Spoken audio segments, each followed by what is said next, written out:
nailed it. That was the opposite of nailing anything. That's the story of your life as well. What up? Okay, guys, root vibe. Funny at all. Root, no? You know what I know, it's pretty damn funny. Okay, guys. Root vibe is our, of course, North American Zerg spawning on the right bottom side of Ohana. Now I'm completely out of it, man. Now I have to get into StarCraft mode again. And EG Thorzain is the Red Terran spawning on the left top side of Ohana. And you know, now I actually want to say what I really love about Sweden is that the people there, they are very happy, man. Whenever you walk into a, like, let's say a 7-Eleven or any convenience store that there is there, you open the door and there is like some blonde girl standing behind the counter. And she's like, there it is, guys. No, that's the thing that Kevin loves about Sweden. No, that was not where I would go. No, but they greet you in such a friendly way. They look at you and it's like their eyes go wide open. They're like, hey ya! Like you are the best thing that happened to them all day long. Now, that might be true in my case, but I think they do that for everyone. Man, you mentioned 7-Eleven, and I'm immediately reminded of the horror story that was the drink we bought at the 7-Eleven in China. That's not a horror story. That was a fantastic story. China drink is a dangerous thing. You know, you're going to have to mention Elfie in that story, and that means that people who are playing the NASL drinking game right now on a Saturday night, which is a high possibility, are going to have to take a shot. Well then. From St. Paul to Montreal. Boom! Thank you, chat, for hooking me up. Yeah, that was not bad. All right, Ben, let's talk some StarCraft right now. Let's talk some TVZ. Ooh, Thorzain misclicking a couple of his SCVs there. I'm not sure if you caught that one. Yes, I did. A little bit sloppy right there. Lost mine in time. For the people who are wondering, how are these two guys doing in the league so far? Thorzain has a 1-0 record right now as he took out Wongzin in the first play day, which was one of the best series I've seen so far, Ben, in the NASL. It was a very exciting set of games. That game on Daybreak, oh my god. If you haven't seen it yet, guys, trust me, you want to see that game. But Thorzain won that series, took it home 2-1. And Vibe, actually has a 1-0 record in the league as well, as he defeated Targa at the very first play day. This is an interesting build over here, order over here, by the way, by Thorzain. He's making this all very complicated. He's trying to hide it a little bit, I guess, for Vibe. He'll never check my ramp. He lifted up his barracks and he's like, I'm just gonna move it a little bit to the left. And I really don't think there was any purpose in lifting the barracks a little bit to the left. Forever Alone Barracks just doesn't get to have an add-on. The Forever Alone Barracks. Factory is gonna keep going. He's like, man, I know how you feel. They always put a reactor on me, but then they leave me hanging. Literally. Oh man, Vibe's playing very standard. He's mined 100 gas for Zergling speed. Now is all minerals, all drones, all the time.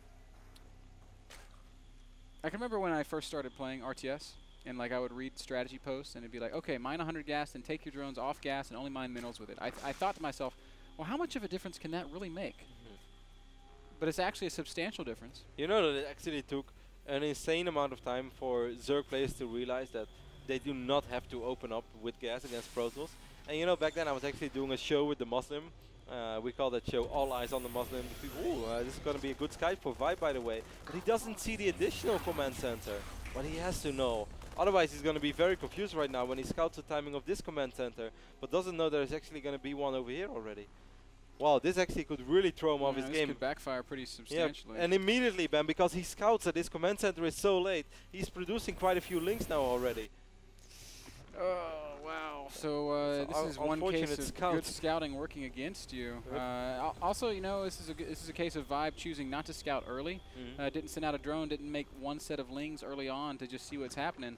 And that's kind of is part of the reason for his apparent peril right now. Speed is not ready yet. Speed's going to be ready in 2 seconds. There we go. Speed's kicking in right now. Thorzain does get the first shots up, and he puts a tree on fire. Thorzain. Thorzain. That's not a very Swedish thing to do. No, Swedish people are very proud of their nature and they love it. One of these Hellions is going to get surrounded. Yes, he does surround. I knew it was going to happen. Single Hellion. The Zerglings are like, hey-ya! Hiya! Hey-ya! Second Hellion as well. Sverriga for the win, Ben, as Thorzain takes out both Hellions. Vibe does know right now that there is more than just one command center. Ooh, he actually gets a surround on this one as well. Wow, that's an excellent start for Root Vibe. Our North American Zerg player is going to pick up an SCV as well, maybe another one. Oh, he's making it get. Oh my goodness, he's up into the main. This would get a little bit dicey, Kev. Oh my goodness, oh my damn, as these links are going to be put on hold position. Actually, Thorzain's doing a pretty good job. I don't think he's lost that much. 2 SCVs total, third one falling right there at the end. But he did keep the Hellions in the main base, man, and he did get, of course, an excellent scout off. He saw both factories. He also saw there was a tech lab on this one. Now, are we going to see some blue flame action out of you, Thorzain, or now because Vibe scouted it, you're going to skip that plan? Crazy follow-up from Vibe. 6 roaches on the way, and I wonder if these are just defensive roaches or if he's going to try to attack with these guys. No, I think he's worried about blue flame Hellions, Ben, and if you scout this, I can't blame him. Yeah, the tech lab, the reactor on the 2 factories is obviously it's obviously a very clear indication that your Terran opponent wants to make blue flame Hellions, and then when you see the armory, it's a very clear indication that you're going to see some mech play. So Thorzain committing to that path as Vibe makes those 6 roaches, and he's keeping them in his natural, so they're very defensive roaches, and now he's droning up once again. Doesn't have any drones yet at his additional base. A couple of drones are morphing though, so that means that he is going to have to send some roaches over there as well to cover that base, as he's creating a little bit of a wall. I actually think creating a full wall right now while just taking out these destructible rocks would be pretty smart, though. Yeah, why not? I have no idea. I'm asking you. Well, I don't have an idea either. I think it's a good idea. Thank you. That's what I'm asking about. A lot of Hellions right now heading towards this latest base of Vibe. There are only 3 drones over here, but these 3 drones, man. Not long to this world, Kev. No, unless they all morph into spore crawlers or spines or anything like that. Blue Flame is not ready yet, and actually he's going to take quite some damage on these Hellions. He's going to lose 1 Hellion for 3 drones, but he took a little bit of damage on the other ones. No such thing as a non-cost-effective Hellion, Kev. Thorzain proving that point right now as he roasts those 3 drones and gets the heck out of there. Nice scout here by Vibe as he sees these additional factories.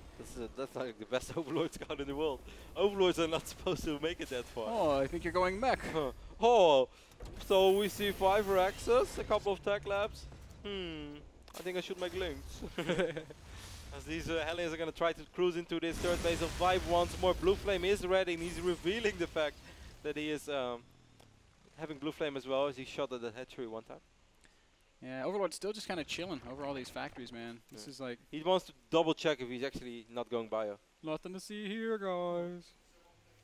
As we see a drop being researched for Vibe. I love this decision. I've been kind of predicting it for a while now that the ZVT meta is going to go into roach drop. These Links actually doing a pretty decent job as these roaches deal most of the damage on these Hellions. Thorzain lost so many Hellions already this game back. Yeah, he's going to lose almost all of his Hellions there. And I think for the first time ever we might see some not that cost-effective Hellions. I thought they did not exist. Actually, no, these 2 guys have 9 kills between them, so I was wrong. Ben, I actually think that Thorzain losing all those Hellions is going to be really painful later on. If Vibe decides to go for a really big roach drop in the main base of Thorzain, you really need every unit that you can have, because it takes a little while before that massive mech production really rolls out. You're absolutely right, Kevin. And with Vibe basically committing to his roach production right now, some Hellions are going to run past. This could get very scary. Hellions are like, I'll see you in hell, drones. As they do roast away at several more of Vibe's workers. Vibe doing a nice job splitting those guys up. I felt that was not all that bad for Vibe. I mean, obviously, he was going to lose some workers one way or the other. That was inevitable, but he did a really good job. He only lost 12 drones so far throughout this entire game, and I don't know how many he killed, but I think around 16 Hellions so far. So he's been doing a fantastic job, Ben. If Vibe is going to drop a lot of roaches right now, right on top of all these factories, the Thors are almost out. Kevin, I think he's just going to drop on top of the tanks. There's only 4 or 5 tanks out. Siege mode's not even done. A big roach drop would just end the game right now. It's pretty smart. He's going to drop creep there immediately, so Thorzain's not going to be able to mine. Vibe, if you only knew how little Thorzain really had right now. I think he's got a really good feeling right now, Kevin, as he's loading up right in Thorzain's face. And he's just going to walk right into the front. There's a single turret there, but I don't think it's going to be enough. One Overlord may fall. Does fall, and he is in fact dropping right on top of everything. I actually feel that Thorzain is doing a pretty decent job so far. He's repairing the Thors. The tank did a lot of damage as well. Of course, he's going to lose a lot of SCVs, but if he gets a good repair off on those Thors, and that's exactly what he does, Thorzain is going to survive. He's going to try to take out these rocks, so a couple of these roaches will survive. And wow, Vibe does that. Or he wants to fight more. He's going to keep on fighting. He's still got so many roaches here, Kevin. I think this is enough that he can actually take out the Thors, but he is going to continue to or I guess just fall back a little bit and sort of reposition. Can't blame him for that. I think it's hard to always read whether you can take out the Thor or not. With 1 or 2 siege tanks in the back, before you know it, you lose 7-8 roaches, and then suddenly too many SCVs are surrounding the Thors. I love that he chose to drop on the tanks, Kevin, for so many reasons, but the biggest one is because right now Thorzain doesn't want to build tanks. He wants to build Thors. Here come the roaches again, making very short work of the mech units here. Look how quickly the tanks and the Thors fall. What a perfect timing to hit once more. While all the SCVs are back to mining, he immediately picks up the first tanks. These 2 remaining siege tanks, which are so exposed, are going to fall as well. And GG is called by Thorzain. Very, very nicely done. Root vibe. Couple of key points, Kevin. Obviously, the roach drop is really cool. Thorzain playing mech. Mech super, super strong. He neglected something that most players have been including in their mech. The Banshees. The Banshees. And while it's impossible to say that the Banshees would have definitively changed anything, there's no argument that those roaches would never have been able to retreat with 5 Banshees standing over the top of them. No, it would have. I mean, once you open up with Banshees, it's a whole different game. You cannot compare anything anymore. The roach movement is going to be different. Everything changes, so it's impossible to predict something like that. But great first game by Vibe. I believe you also predicted Vibe to win this series. I did predict Vibe to take Thorzain out. I know you had chosen Thorzain. Yes. Which makes me happy because I've been wrong on like the last 4 or 5 games that I've predicted, which is never a good feeling. That last game brought to you guys by Stamps.com. Go check out NASL.TV/P for promotion/stamps. And order your own NASL branded postage today, even though I don't think our logo is on the stamps. It'd be really cool if it was. It's just a matter of time, Ben. One of these days we would order a Roddy face stamp, a Bitter face stamp, a Chance face stamp. I already said they can put my face on stamps, that's good, but I want to be a really precious stamp. Like, I don't want to be one that you can buy like 100 Roddy faces for $1. Like, I don't want to do Roddy, your stamp would definitely be one of a kind. Yeah. There's no question about that. None. That's all I whatsoever. We're gonna take a very short break. We'll be back after this, guys, with more TVZ, more Thorzain versus Vibe, and more North American Star League Season 4 action.